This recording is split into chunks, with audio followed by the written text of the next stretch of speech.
వేళ జగన్ మాయట. మే 1వ తేదీనే ఉద్యోగుల ఖాతాల్లో జీతాల జమ. జగన్ సర్కారు అనూహ్య నిర్ణయం.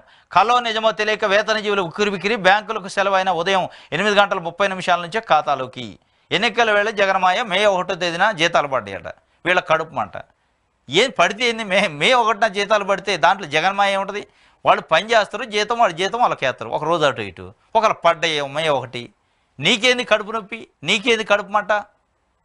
పని చేసింది వాళ్ళు, ప్రభుత్వం జీతం చెల్లిస్తుంది. ఎక్కడ లేని గులుకుంటున్నారు.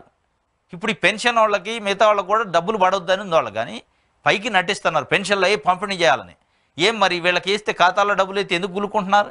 ఎందుకు బాధ? జగన్ మాయట, అనూహ్య నిర్ణయం అట. కలో నిజమో తెలియక అంటే అసలు వాళ్ళకి జీతాలే రావట్లేదు అన్నట్టు, కొన్ని సంవత్సరాల పాటు జీతాలు ఇవ్వలేదు అన్నట్టు. కలో నిజమో తెలియట్లేదట. ఏముంటుంది అందులో?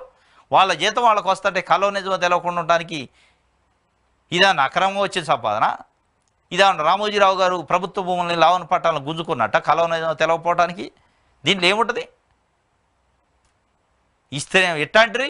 ఇవ్వకపోతే డబ్బులు లేవు, నిధులు లేవు, కాంట్రాక్టర్కి ఇచ్చిండు, అందుకే జగన్మోహన్ రెడ్డి జీతాలు ఇవ్వట్లేదు, పెన్షన్లు ఇవ్వట్లేదట. పెన్షన్ల జీతాలు టైంకి ఇస్తేనేమో కడుపులో గుల్లుకోటండి.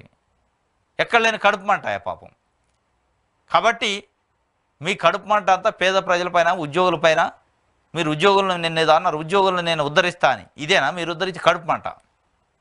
పెన్షన్లు ఇస్తే కడుపు మంట, ఉద్యోగులకు జీతాలు ఇస్తే కడుపు మంట, ఉద్యోగాలు నింపితే కడుపు మంట, పేదలకు పంపిణీ చేస్తే పట్టాలు, ఇళ్ల పట్టాలు 31 లక్షల మందికి పంపిణీ చేస్తే కడుపు మంట. మీ కడుపు మంట అంట పేదలకు ఇవ్వద్దు, పెత్తందారులకు ఇవ్వాలనేది మీ కడుపు మంట. మీరు పనిచేసేది, మీ వార్తలు రాసేది, మీ రాజకీయాలు చేసేది ఎవరి కోసం అంటే మీ పెత్తందారుల యొక్క ప్రాబల్యం తగ్గకుండా, వాళ్ళ యొక్క పలుకుబడి తగ్గకుండా చూసుకోవడానికి చేస్తున్నారు అనేది ఇలా ప్రజలు మాట్లాడుకుంటున్నారు.